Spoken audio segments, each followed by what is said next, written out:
श्री गोवर्धन नाथ की जय हो। श्री गोकुलनाथ जी विरचित श्री हरिराय जी महाप्रभु जी प्रणीत 252 वैष्णवों की वार्ता। वार्ता क्रमांक 112। जो अधूरो हतो। एक चोर दिल्ली को। શ્રી ગુસાઈજી આપ દિલ્હીમાં સૂઈ રહ્યા હતા. ગઈકાલનો પ્રસંગ છે લઈ લઈએ. ત્યાં બહુ બધા વૈષ્ણવો છે એટલે બહુ બધી ભેટ આવેલી. શ્રીમંત લોકો હોય જેમની પાસે અધિક હોય તો એમને ભાવ થાય કે અમારે ધરવું છે તો આપ અંગીકાર કરે છે. વૈષ્ણવ હોવો જોઈએ, અન્યથા નહીં. તો ઘણું બધું દ્રવ્ય, ઘણું બધું ઘરેણા, ઘણા બધા વાસણો કિંમતી સોના ચાંદીના એ પણ આવેલા અને એનું પોટલું હતું. અને જે આપ ખંડમાં આપ સૂઈ રહ્યા હતા તે જ ખંડમાં એ પોટલા હતા. ઉપરાંત એક બીજું પોટલું છે ને એક વૈષ્ણવ આપી ગયો હતો એમ કહીને કે કૃપાનાથ હવે તો અમે આપની સાથે ગોકુલમાં જ કાયમ માટે વાસ કરવા માંગીએ છીએ. એટલે આ જોખમ જે છે ને અમારું, મારી પત્નીના ઘરેણા છે અને સોના રૂપાના તારવાળી સાડીઓના વસ્ત્રોનું આ પોટલું છે એ અમે આપને અહીંયા રાખીએ છીએ. આ થાપણ તરીકે અમે આપને સોંપીએ છીએ. આપ ત્યાં લઈ જાવ, સેવકોની સાથે ત્યાં લઈ જજો એટલે અમે નિશ્ચિંત થઈ જઈએ. રસ્તામાં અમને ભય ના રહે. નિર્ભય કરવા માટે તો ગુસાઈજી છે. આપ ના પાડી શક્યા કે આ તમારી જવાબદારી છે. ગુરુને કે આવી જવાબદારી સોંપાય? ગુરુ કે આવું બધું કામ કરે? એવું ના કીધું. સ્વભાવ જ આપનો એવો છે. ના પાડી શક્યા. અને પછી પેલો જે વૈષ્ણવ હતો એ તો ચાલ્યો ગયો. હવે તો એની રીતે બધું વેચશે કરશે ઘર અને કાયમ માટે ગોકુલમાં આવશે. બીજી સવારે એની ગોકુલમાં પડશે. એ નશામાં છે. એનો ભાવ પણ જાણે છે ગુસાઈજી, કેટલો આનંદમાં છે. ગોકુલમાં હવે કાયમ વાસ કરવાનો છે. એટલે એ વખતે કંઈ એવું ના કહ્યું કે આવું બધું અમને ના સોંપાય. એ લીલા એવી થઈ.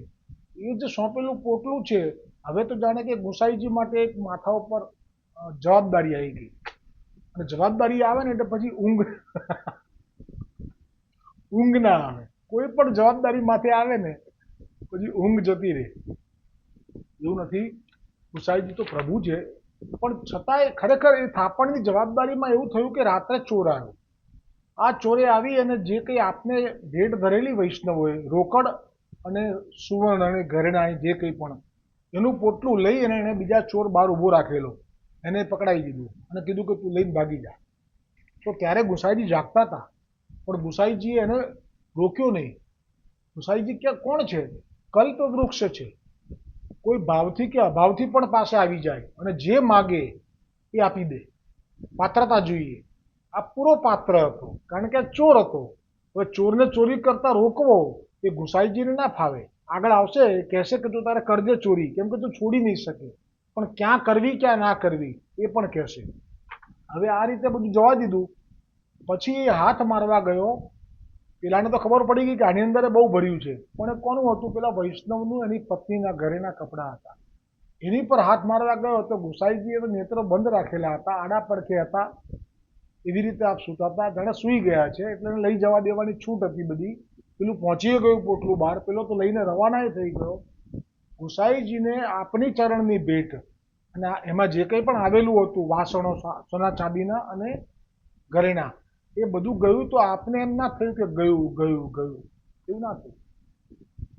પણ આ પોટલા ઉપર હાથ મૂક્યો એટલે ગુસાઈજીનો હાથ પણ ઊંચો થયો, સીધો પોટલા ઉપર ગયો, પોટલું પકડી લીધું. અને હવે જે આપ સ્પષ્ટતા કરે છે એ આપણે લઈ લઈએ ફરીવાર, પછી આગળ વધીએ.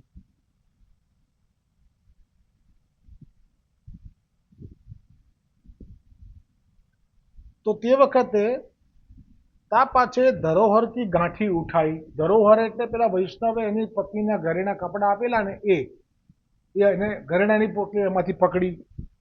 तब वह गांठी को पकड़ी के श्री गुसाई जी कहे, जो यह तो पराई धरोहर है, ताकि वह धरोहर वारो हम पर दोष बुद्धि करेगो.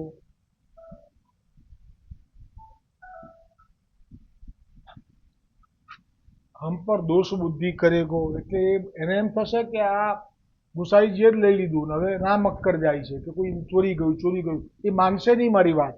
આવી ચોખવટ કરે છે ગુસાઈજી પેલા ચોર પાસે. ચોરે તો આવી રીતે ક્યારે અનુભવ તો કર્યો જ ના હોય ને. ચોર તો ચોરી કરવા જાય, કોઈ જાગે એટલે તરત ચોર ચોર ચોર બૂમ પાડે એટલે આ ભાગે. આવો અનુભવ તો એને બહુ વાર કર્યો હશે, પણ આવો અનુભવ જીવનમાં પહેલી વાર થાય છે એને. કે છે કે આ તું ના લઈ જઈશ. એનો અર્થ એવો થયો કે ચોરને ખબર પડી ગઈ કે પેલું ગયું એ એની અમને ખબર છે, આ તો જાગે છે, એટલે એના હૃદયમાં ફાળ પડી. પણ ગુસાઈજીના વચન કાનમાં ગયા ને એટલે એટલી ખબર પડી ગઈ કે આ મને કશું થાય નહીં એવું ઈચ્છે છે, મને કોઈ તકલીફ જ ના પડે, હું ચૂપચાપ બધું લઈને જઈ શકીશ એવા આપ છે કોઈ આ. એટલે ધીરે ધીરે અનુભવ થવા લાગ્યો એને. તબ તાતે હમારે ગહના યહ ન્યારે ધરે હે. આ ગહના કયા અને પેલો લઈ ગયો એ કયા બરાબર સમજજો. લઈ ગયો એ ગહના જે ત્યાંના દિલ્હીના વૈષ્ણવોએ જે ચરણે ભેટ ધરી હતી એમાં સોના રૂપા સુવર્ણ મોહરો અને સોના રૂપાના વાસણો અને રોકડા આ બધું એ લઈ ગયો. ચરણે ભેટ ધરી હતી એ સમજજો. હવે જ્યાં હાથ મારવા ગયો એ પેલા વૈષ્ણવે પોતાની પત્નીનું ઘરેણાનું પોતું મૂક્યું હતું એને પકડી લીધું. હવે જે કહે છે કે આ લઈ જા, તાતે હમારે ગહના યહ ન્યારે ધરે એ કયા તો એ આપના શ્રીઅંગ ઉપર જે કંઈ પણ આપ ધરતા હતા, સુવર્ણના મણકાની માળા, આજે આપ ધરેલી છે પાછળ નીલમની માળા, જે પણ માણેક નીલમ અને બહુ બધું આપ મોતી સાચા એ બધું બાજુબંધ, પગના નુપુર, આ બધા આપ રાત્રે તો વડા કરી નાખો શયન કરવાનું હોય એટલે એનું પોટલું પણ ત્યાં હતું. એટલે કહ્યું કે શું એ લે જા. આટલા વર્ડ એમના કાનમાં ગયા ચોરના. તાતે હમારે ગહના યહ ન્યારે ધરે હે સો લે જા. તબ વહ ચોર છોરી કે ગયો. ત્યારે ચોર આ બધું છોડી દીધું એ, પણ પેલું તો પહોંચી ગયું આગળ, પણ એ ગયો. પણ ગયો ને એના હૃદયમાં ગુસાઈજીના વચન ગયા અને ગુસાઈજીના સ્વરૂપના પણ દર્શન થઈ ગયા. એટલે એની જે હૃદયની સ્થિતિ થઈ એ એવી થઈ ગઈ કે બીજે જ દિવસે એ બધી વસ્તુ જે લઈ ગયો હતો એ બધી લઈને પાછો આવ્યો અને થોડી પોતાના તરફથી ભેટ પણ લેતો આવ્યો કે એમને ધરવા માટે. અને પછી વિનંતી કરી કે યહ સબ આપકો માલ હે. એ લોકો માલ કે ને જેવી ભાષા લૌકિક વાપરી છે એવી અમારા ગોકુલનાથજીએ દર્શન કર્યા છે. ગોકુલનાથજીએ દર્શન કર્યા છે એના પ્રમાણ કેટલા જોઈએ છે. જે સૌથી વધારે સર્ચ થાય છે એમ કે છે આ તો વૈષ્ણવોને પૂછીને 84,252 કર્યા છે આવું કે છે. વિશ્વાસ વગર તો કશું ના થાય. વિશ્વાસ વિના ભક્તિ નહીં જામતી. કંસાર બન્યો પણ નહીં છે ગોળ. ગોળ વગરનો કંસાર ગળામાં ના ઉતરે એમ વિશ્વાસ વગર વાર્તા પ્રસંગનો રસ પણ હૃદયમાં ના જામે. આ દર્શન કરેલા છે. માલ કીધો તો માલ કહી દીધો ગોકુલનાથજીએ કે દર્શન કરી રહ્યા છે આપ નેત્રો બંધ કરીને. આની પહેલા પેલા પટેલની વાર્તા આવશે 252માં તો 252માં ગુસાઈજીના એ સેવકો પટેલ જ્યારે ગુજરાતીમાં બોલશે, પેલો ભોળો પટેલ, બે પટેલમાંથી એક ભોળો પટેલ એ ગુજરાતીમાં વાતો કરશે ગુસાઈજીની જોડે અને બધાની જોડે, તો એ ગુજરાતીમાં ડાયલોગ તો ગોકુલનાથજી ગુજરાતીમાં જ લેશે. એવી કૃપા. બોલો ગોકુલનાથ કી જય હો. જો આજે સાખી આવીને હરિરાયજીની તો વલ્લભ નામ અમોલ કહ્યું તો આપણને એમ ના થાય કે પોતાના વલ્લભ કુલ ગુરુ જે છે એમના ગોકુલનાથજી તો એમનું નામ કેમ ના લીધું. પ્રીત બધી વલ્લભ પદસો એમાં ક્યાંય કેમ ગોકુલનાથજીનું નામ ના લીધું. આ બધા પ્રમાણ આપું છું આપને કે મૂળ વલ્લભ એક છે. ગોકુલનાથજીને પણ આપે યાદ નથી કર્યા અને ગોકુલનાથજી પણ એવું જ ઈચ્છે છે કે તમે બધા વૈષ્ણવો મહાપ્રભુજીને જ ભજો, મને કે હરિરાયજીને કે તમારા પોષણદાતા ગુરુને વલ્લભ કહેવાની ભૂલ ન કરો. આપનું પ્રાગટ્ય જ એટલા માટે છે. पाछे दूसरे दिन वह सगरी वस्तु ले आयो, कहो ये सब माल आपको है. પછી જે કહ્યું કે હું ચોર છું, પછી જે કહ્યું કે અમે ચોરને બ્રહ્મ સેવક નથી કરતા, પછી એમણે કહ્યું કે ના હવે આપ જેમ કહેશો એમ કરીશ. પછી આપે જે કૃપા કરી એમાં આપકી દયાलता को पार नहीं है. तब श्री गुसाईजीने वासो આજ્ઞા કરી જો તું ચોરી તો છોરી શકત નહીં. એટલે વિચારો કે જ્યારે ગુસાઈજીએ જીવોને શરણે લીધા હશે, આ તો ચોર છે એટલે, પણ બીજા પણ 252 તો ખાલી આમાં પ્રગટ કર્યા છે, સતો તમો રજો એમ કરીને સિલેક્ટ કર્યા છે, પણ કરોડોની સૃષ્ટિ. તો જેવો જેનો સ્વભાવ કે આ નહીં છૂટ્યા એનાથી, તો એની સાથે અંગીકાર કર્યા છે અને પછી ધીરે ધીરે ધીરે એ સ્વભાવમાં આપે પરિવર્તન લાયા છે. એકદમ નહીં. જે બહુ બોલકણી હતી એને તો મોઢે કીધું કે તું તો બહુ ચડબડ કરે છે. આમ તો તું આખા દુનિયાની ગામની પંચાયતો કરવામાં તો થાકતી નથી ને અત્યારે હું તને અષ્ટાક્ષર બોલાવું છું તોય તું બોલતી નથી. કેમ? એટલે પેલીને ઈચ્છા એવી હતી ગુસાઈજી ખીજે કે વારી જાઉં રાજ, મારે તો આ જ દર્શન કરવા હતા. પછી એ બોલી ના તો ગુસાઈજી પ્રસન્ન થઈ ગયા. એટલે ગમે તેવા દોષ સાથે આવે એ દોષ ઉપર આપ દ્રષ્ટિ નથી કરતા અને કહ્યું કે તારાથી ચોરી નહીં છૂટી શકે પણ જો તું છોડાઈ દેશે. આપ તો એક વખત શરણે આવ્યો એટલે પછી નથી છોડતા. ગુસાઈજીના શરણે, વલ્લભના શરણે આવી ગયેલો જીવ એ ક્યારે પણ નથી છોડતા. એટલે કહ્યું કે તું તો ચોરી તો છોડી શકત નહીં, પરી તું દયા રાખ્યું. દયાના હૃદયમાં બીજ સ્થાપી દીધું. તો દયા રાખે ને પછી તો સ્વાભાવિક જ આ બધું ઓટોમેટિક છૂટવા લાગે. ઓર સાચ બોલ્યો ને બીજી જે ફાંસ આપી દીધી કે હવે તું ખોટું ના બોલતો. આને પેલા વચનમાં બંધાઈ ગયો કે એમણે ગુસાઈજીએ કહ્યું કે અમે ચોરને સેવક નહીં કરીએ એટલે પેલાને ફાળ પડી. પિયાનો જીવ છે એટલા માટે, ગોપ છે તો એને ફાળ પડી કે મને સેવક નહીં કરે તો વચન આપું છું, તમે જેમ કહેશો એમ કરીશ. તો વચન આપી ચૂક્યો છે તો વચનનો દુરુપયોગ ના કર્યો ગુસાઈજીએ કે હું તો ચોરીએ ના કરીશ, એવું ના કર્યું. પણ કે તારાથી છૂટશે નહીં, તું ચોરી કરજે પણ દયા રાખજે. એનો ભાવ આપણે જાણ્યો કાલે કે શ્રીમંત સાહુકાર રાજા હોય શેઠ ત્યાં ધાડ પાડજે પણ ગરીબને બચારાને દુભવીશ નહીં. જેનું ભેગું કરેલું હોય, ઘરમાં લગ્ન હોય ને એ લૂંટી જાય ને પેલો ગાંડો થઈ જાય એવું ના કરીશ. અને પછી કીધું સાચ બોલજે. હવે સાચું બોલવાનું અને ચોરી કરવાની, ખરેખર જોવા જઈએ તો ચોરી છોડાવવા માટેનો પાયો નાખી દીધો ગુસાઈજીએ. એને ખબર ના પડી પણ આ વિશ્વાસ કે હું જે આપ કહેશો એ કરીશ, ચોરી એ કરીશ અને સાચું એ બોલીશ. એટલો ભોળો છે ગુસાઈજી. ભોળો તો કઈ નથી પણ ગુસાઈજી પર એને વચન આપી દીધું છે ને કે આ તો પાળીશ. અને એટલો ખુશ થઈ ગયો કે તો મને ચોરી કરવાની છૂટ આપી. તમે જુઓ એની માનસિકતા કેટલી ખરાબ છે. ગુસાઈજીએ એને રક્ષા કરી છે, એને પકડ્યો, પોલીસને હાકીમને સોંપ્યો નથી. હવે છોડી દઉં એટલી એની તૈયારી હોવી જોઈએ ને, નથી. એટલે કહે છે કે तब चोर ने कही महाराज आप साची कही, जो मेरो स्वभाव चोरी करण को है, ताते चोरी किए बिनु मोसो રહ્યો જાત નહીં. મારાથી રહેવાશે જ નહીં. આ સારું કર્યું તમે કે મને ચોરી કરવાની છૂટ આપી. पर आज पाछे बड़ी ठोर चोरी करूंगो, आहू गरीब को न सताऊंगो और साच बोलूंगो. तब श्री गुसाई जी आप तो वह चोर पर कृपा करी કે दूसरे दिन नाम બે સેવક કયો અને બ્રહ્મસંબંધ નથી કરાવ્યો અને સેવા પધરાવવાની નથી. ગોપ છે એટલા, બીજું કઈ નહીં. પાછે વહ ચોર શ્રી ગુસાઈજી કો દંડવત કરી કે ગયો. હવે એની ચોરી શરૂ થઈ.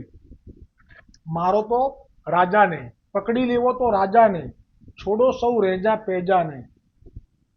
તબ એક શहर में गयो, सो जब और ठिकाने चोरी करण गयो तब दया आई. દયા તો રાખવાની ગુસાઈજીએ વચન હૃદયમાં સ્થાપી દીધું છે. એટલે એને એમ થયું કે આ તો આ લોકો તો હું ચોરી કરીશ પછી તો રડશે, કલ્પાંત કરશે. તો દયા સ્થાપેલી છે એ દયા પ્રગટ થઈ. ના ના, આ લોકોને રડાવાય નહીં મારાથી, પાછળથી એ લોકો દુઃખી થાય એવું ના કરાય. એટલે પાછો આવ્યો. પછી એને વિચાર કર્યો. ગુસાઈજીએ કીધું છે કે દયા રાખવાની અને સાચું બોલવાનું. તો સાચું તો બોલીશ પણ ચોરી કરું તો સાચું ખોટાની ખબર પડે ને, બોલવું કે ના બોલવું, એ ક્યારે બોલવું એ. પણ વિચાર કર્યો કે દયા રાખવા જવું છું તો ચોરી થતી નથી. એવી કઈ જગ્યાએ જવું કે દયા રાખવાની જરૂર જ ના પડે. એવી કઈ જગ્યાએ જવું કે મારે દયા રાખવાનો પ્રશ્ન જ ઊભો ના થાય. દયા રાખવાનો પ્રશ્ન એટલે કે હું ચોરી કરી જાઉં પણ એના પેટનું પાણી ના હાલે. એટલે કે એના મોટા દરિયામાંથી બે ડોલ કાઢી હોય એવું લાગે અને મારું બધું ભરાઈ જાય. આવો વિચાર કરીને એણે નક્કી કરી લીધું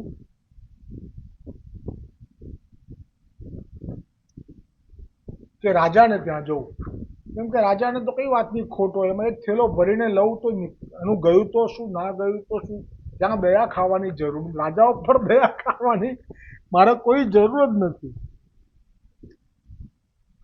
तब एक राजा के यहाँ अर्धरात्रि के समय गयो, तब जामा मोती के कड़ा पहरी के जोड़ी पे आयो। त्यारे जामो पहरी लीधो। जामो એટલે એ રાજાને સોહાય એવા વસ્ત્રો, રાજાને સમકક્ષ એમના મહેમાન કોઈ આવે તો એ કયા વસ્ત્રો પહેરીને આવે રાજાને મળવા, એમના જેવા લેવલવાળા એવા વસ્ત્રો એણે પોતે ધારણ કરી લીધા, કેમ કે બધા એને છેતરવાના છે એટલે. અને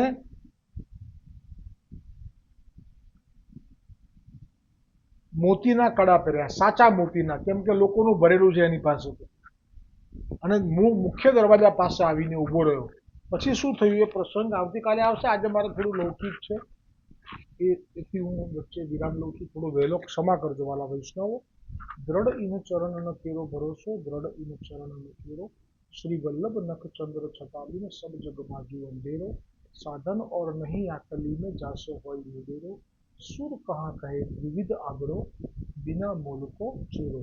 श्री गोवर्धन नाथ की जय, श्री वल्लभाधीश की जय, श्री गुसाई जी परम दयाल की जय, श्याम सुंदर श्री यमुने महारानी जी की जय, वल्लभ कुल परिवार की जय, अपने अपने गुरुदेव की जय. આવતીકાલે 11 છે, એની અગ્રિમ બધાઈ છે મારા વૈષ્ણવોને. જેટલું શક્ય હોય એટલું 11નો પ્રયત્ન જરૂર કરવો. એ દિવસે, આગલા દિવસે હું તો કહું છું કે દસમના દિવસથી જ એક ટાણું કરી લેવું, આ શાસ્ત્રો પ્રમાણે આજ્ઞા છે. 11ના દિવસે મહાપ્રભુજી જેટલી 11સો કરવાની કીધી છે એટલી કરો, અને બીજી ન કરો તોય પણ ચાલે. પણ જો કરો છો તો મહાપ્રભુજી અપ્રસન્ન નહીં થાય. અને બધી રીતે એ દેહ માટે, કેમ કે આપણે સેવા, આપણો સમર્પિત દેહ છે, તો સમર્પિત દેહ આપણી માલિકીનો નથી, તો એ જેટલો સુદૃઢ રહે એ ભાવ સાથે પણ કરવી એકાદશી. આ ચાલુ દિવસે ઉપવાસ કરવાનું કે બીમાર પડી જઈએ પહેલાં આપણને નારિયેળનું પાણી નહીં પર રાખે એનો અર્થ નહીં. આપણે જાતે જ કરી લેવી. એમાં ફળ લઈને થાય તો ઉત્તમ, ના ફળ લઈ શકાય તો ભલે પછી સુરણ છે, રતાળું છે, બાફીને લો તો વધારે સારું. પણ ના થાય કે નથી રહેવાય એવું, ઉતરતું નથી, તો પછી તળીને લો. મોરૈયો છે, ખીચડી છે મોરૈયાની, એટલે તમને જે અનુકૂળ આવે. પણ 11 જો થાય તો આપણું સમર્પિત દેહ જે છે આપણો નથી, બીજાનો છે, એને ન્યાય મળી જાય, આ ભાવ છે. બાકી જે મુખ્ય એકાદશીઓ વલ્લભ કહી છે આજ્ઞા, એ તો જરૂર કરવી. હું તો ખાનગીમાં એ પણ કહી દઉં કે 11 ના થાય તો પણ અમારા ઠાકોરજીને તો ભોગ આવે જ છે, એટલે મહાપ્રસાદ લેવાનો અધિકાર તો તમને પૂરો છે. જય હો પ્રભુ.